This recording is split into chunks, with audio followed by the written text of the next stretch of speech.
Сәлеметсіздер ме, құрметті оқушылар?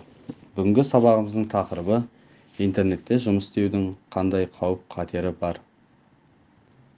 Оқу мақсаты: біреудің жұмысын көшіріп алудың заңсыздығын талқылау. Бағалау критерийі: интернет, плагиат, домен, провайдер, браузер ұғымдарын біледі. Интернет дегеніміз не? Интернет дегеніміз бүкіл әлемдік тұтынушыларды бір-бірімен байланыстыратын деректер қоймасы жинақталған ең ауқымды желі түрі. Интернет ағылшынның интер бүкіл әлемдік, нет желі деген сөзінен шыққан. Интернет қызметтерінің бірі World Wide Web. 3W компьютердегі деректерді мен құжаттарды мультимедиа элементті, бейне, аудио бар гипермәтінді жүйелерді байланыстыратын ғаламдық тор. Интернетке қалай қосыламыз? Провайдер ағылшын провайдер жеткізуші, ұйым мен жеке тұлғаларға интернет қызметтерін ұсынатын компания болып табылады. Бұл ақпараттық желі қызметтерін ұялы телефондар арқылы да пайдалануға болады. Қазақтелеком, Кейсел, Актив, Алтел.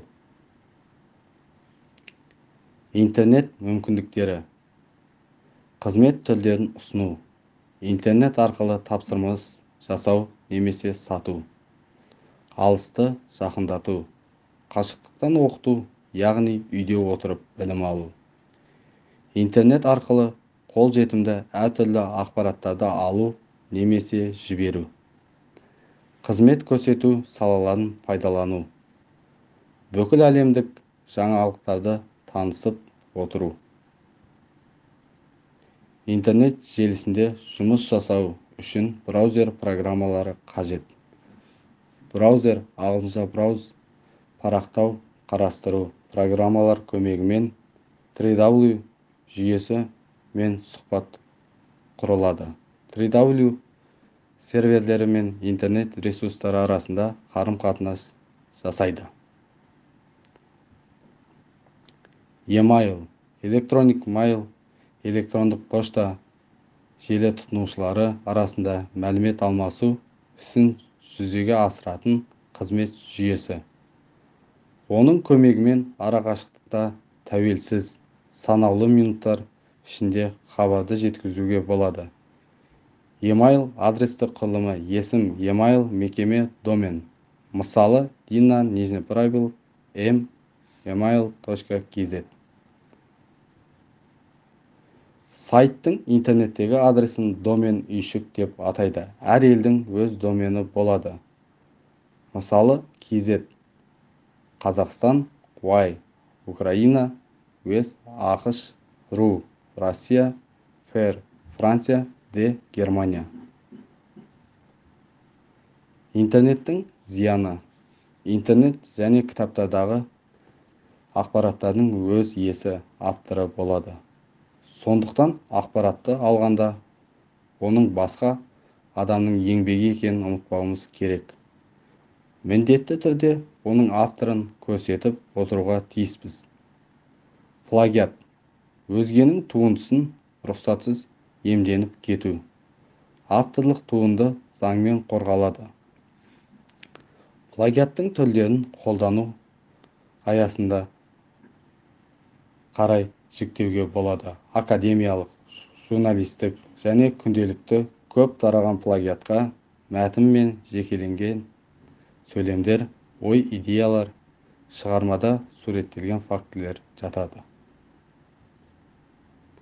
Интернетте жұмыс істеу барысында ескерілетін қауіпсіздік ережелері: құпия сөз.